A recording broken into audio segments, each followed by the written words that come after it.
Okay, nearly the last section, reconceptualising early childhood intervention services. There's been a lot of changes going on in governments around the world and in Australia as they struggle with what's happened to families and what they need to do to support families more effectively. To be able to support young children and their families more effectively, early childhood and family services need to be reconfigured as an integrated universal service system backed by a tiered system of specialist support services. That integration takes two forms: a horizontal integration with a range of child and family services, and a vertical or tiered integration of universal, secondary and tertiary services. For specialist services such as early childhood intervention, this would mean an expanded role, including consultancy support to universal services as well as direct work with families. The features of an integrated tiered system: it would be able to respond to emerging problems and conditions rather than waiting until problems became worse before children and families are finally eligible.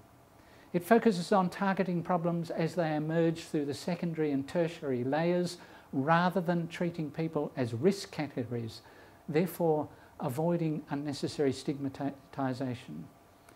It aims to drive expertise down to universal and secondary services, strengthening their capacity to deliver prevention and early intervention strategies. And it would have outreach bases co-located with universal services to facilitate collaboration and consultant support. So there are some profound changes that are going on in the early childhood field that have implications for early childhood intervention. Early childhood intervention in turn has much to offer the regular early childhood field, and these two sets of services, these service sectors, need to be working together. Okay, to conclude, what are the implications and considerations out of all of this? First, reforming early childhood intervention services and the implications for early childhood services. One of the most significant points to emerge from this review is that the reforms needed do not involve ECIS and other services only, but have implications for mainstream early childhood services. The ECIS system cannot be reformed on its own, but must change in parallel with other services. So this must be something in which all parties are involved. They must change in concert. So the questions and reflections for people in the field are: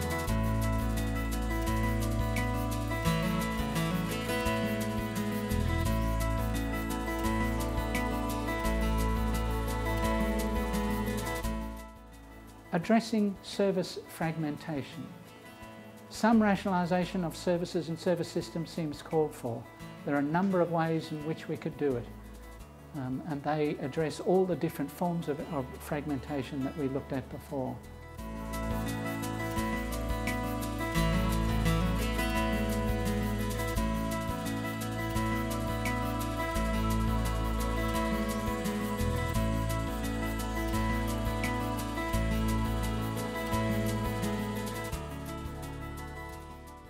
Developing an early childhood intervention service delivery framework. We've seen the argument for doing this. Although early childhood intervention service guidelines currently exist, they do not amount to a comprehensive framework encompassing all aspects of service delivery and addressing all aspects of child and family needs. The development of such a service framework could contribute greatly to the promotion of uniformly high quality ECIS delivery across Victoria. So, a question for reflection.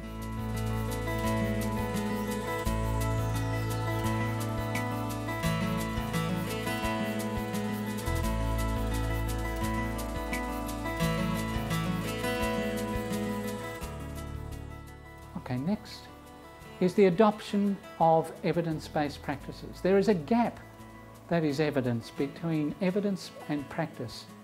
It's a common feature of all human services, and ECIS is no exception. This would suggest that there is a need for clear guidance regarding preferred practices, provision of resources and training to support the adoption of evidence-based practices. and accountability mechanisms to ensure that they are being implemented. So the question for reflection: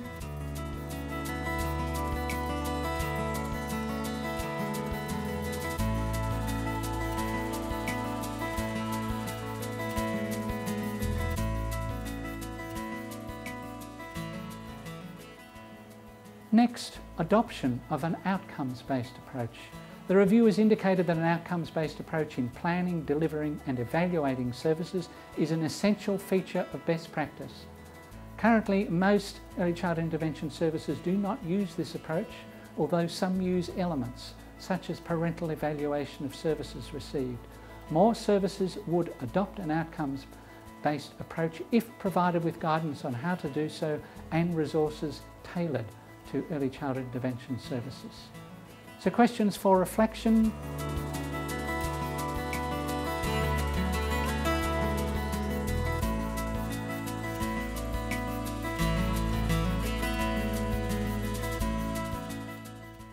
Another implication, exploring tiered intervention models. One of the strong indications to emerge from this review concerns the desirability of developing a strong universal service system backed by a tiered set of secondary and tertiary intervention services. For young children with developmental disabilities, ECIS and allied services would form a part of the tiered system, providing support to the universal services and a graded series of services of various intensity to families with varying degrees of developmental and learning problems. So the question is,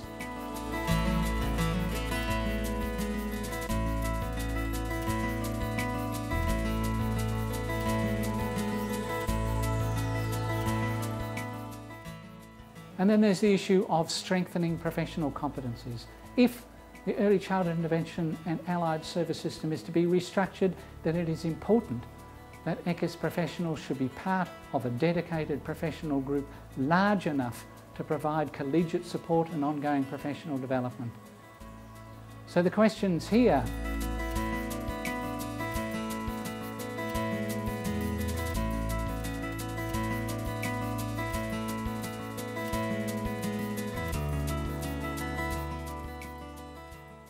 finally, there are some suggestions around managing the process of change.